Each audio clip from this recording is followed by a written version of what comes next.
Saudaraku, firman Tuhan kita pada hari ini berjudul saya ambil di dalam Imamat 26 ayat 11 ayat 13 berkata, "Aku akan menempatkan kemah suciku di tengah-tengahmu dan hatiku tidak akan muak melihat kamu. Tetapi aku akan hadir di tengah-tengahmu dan aku akan menjadi Allahmu dan kamu menjadi umatku. Akulah Tuhan Allahmu yang membawa kamu keluar dari tanah Mesir supaya kamu jangan lagi menjadi budak mereka. Aku telah mematahkan kayu kuk yang di atasmu dan membuat kamu berjalan tegak." Saudaraku, firman Tuhan kita pada saat ini mengingatkan bahwa Tuhan Yesus hadir kepada kita manusia. Tuhan hidup, Tuhan Yesus hadir, Tuhan Yesus tinggal di setiap orang yang percaya kepada Tuhan. Tuhan Yesus hadir dan tinggal dalam hidup kita, dalam hidup saudara dan saya. Namun saudara, kalau kita lihat seringkali bukannya Tuhan Yesus tidak mau hadir, tapi justru kitanya yang menolak dia.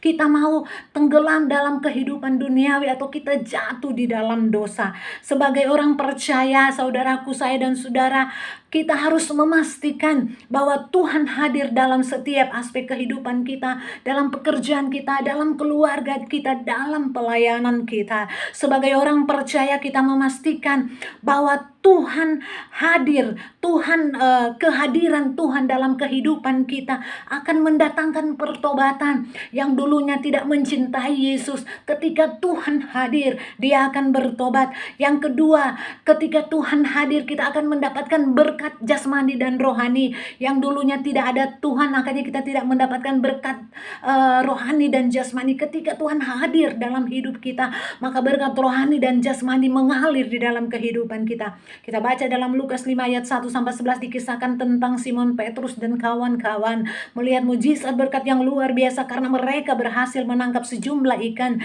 sehingga jalan mereka mulai koyak. Hal ini merupakan berkat yang luar biasa bagi mereka.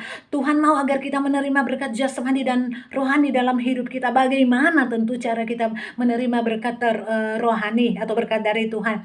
Mari, firman Tuhan mengizinkan Tuhan Yesus naik ke perahu. Ayat 3a dikatakan, walaupun sedang sibuk membersihkan jalannya, di firman Tuhan dikatakan, namun dia tidak menolak saat Yesus datang ke perahunya. Berarti walaupun Simon sesibuk apapun, tapi dia tetap menerima kehadiran Tuhan di dalam hidupnya.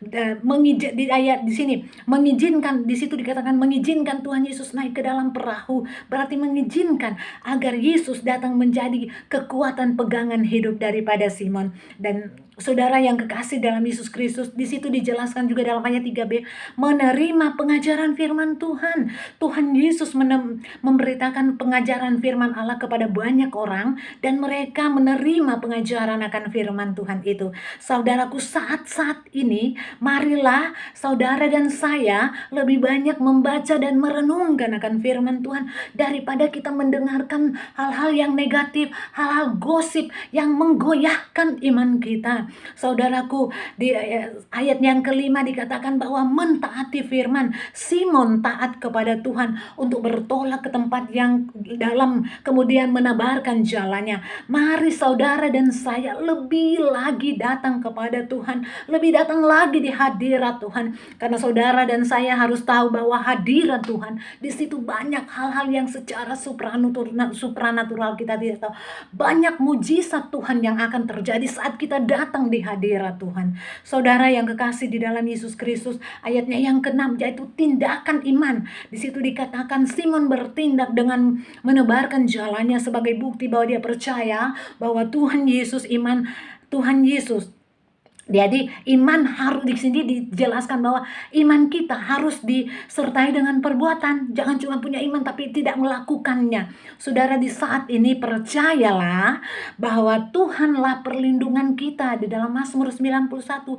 Dan tindakan kita adalah tentunya satu, menjaga tubuh kita, menjaga dari makanan bergizi, kita menjaga tubuh kita supaya sehat. Yang kedua, menjauhkan hal-hal yang buruk. Contohnya kita minum minuman keras, nggak boleh, kita harus jaga tubuh kita. Ketiga, dengan melakukan apa yang pemerintah sudah katakan di sini, untuk 1 meter, jangan pakai masker dan lain-lain, saudaraku.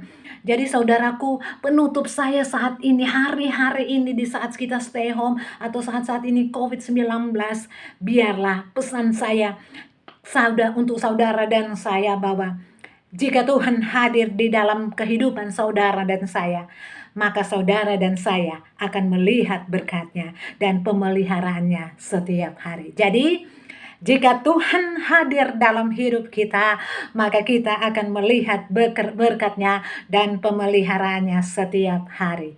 Amin. Terima kasih. Selamat hari Minggu. Tuhan memberkati.